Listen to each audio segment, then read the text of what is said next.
media center by our qualifying leader in Pro Stock, Kurt Johnson, driver of the ACDelco Chevy Cobalt. And Kurt, good start obviously to the countdown to 1, and just give us your thoughts about your runs today, and also your general thoughts about the new facility here. Questions, comments, complaints, please step up.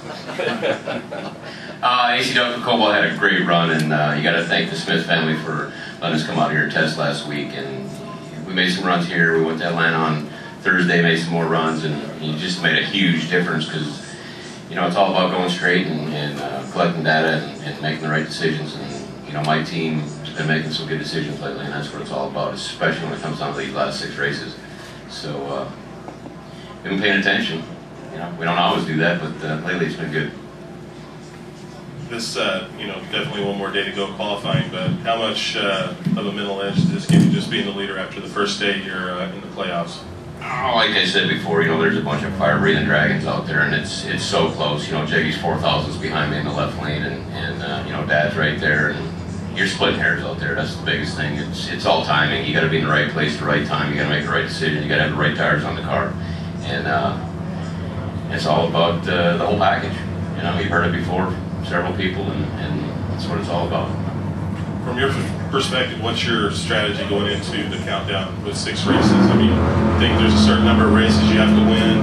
I mean, obviously every point's critical. Nah, we're just going to go out there and try to have some fun like we normally do. You know, qualifying's the hard part. We go out there Sunday, and you know, that's when I have fun. So, you know, we're not going to stress out too much about it. We're going to do what we've been doing, and it's worked so far. We came close to being #1 up to this point, and let the chips lay where they lay. That's all we can do.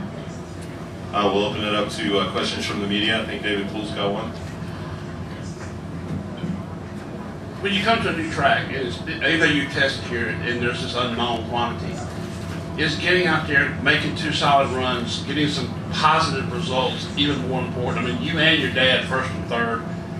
Obviously, you talk about making right decisions. Apparently, you've made some right ones so far. How much of that helps going into set the tone for the weekend? Well, it definitely gives you a positive attitude, and you know, you got the ball rolling, so you need to keep it rolling right now. And you know, even though we tested here, we go to places that, you know, tracks that have been reground and changed and added to and subtracted from, and you know, it's always different. You know, the air's different, the track's different, and you just got to look at your data and try and make the best call and shoot from the hip sometimes and see if we can get A to B. But great racetrack, great facility here. Kurt, since this is the one race that is the closest to NASCAR and everything, how important is it to you to show out at this race and emerge as the leading Pro Stock driver? Oh, it's all fun. You know, it doesn't matter where you really go, but you know, to have some new fans here, that's the biggest thing. We've seen some people that you know, we knew back in the 70s on IHRA, you know, Farmington Dragway, and you know, when we used to run all that stuff, and it's a lot of old faces and it's a lot of new faces too. So you know, that's what makes it fun. And you know, to come here and, you know, hopefully the NASCAR people, hopefully they'll return, and that's what it's all about. Any other questions for Kurt? Okay, thanks a lot, Kurt. All right, thank you, everybody.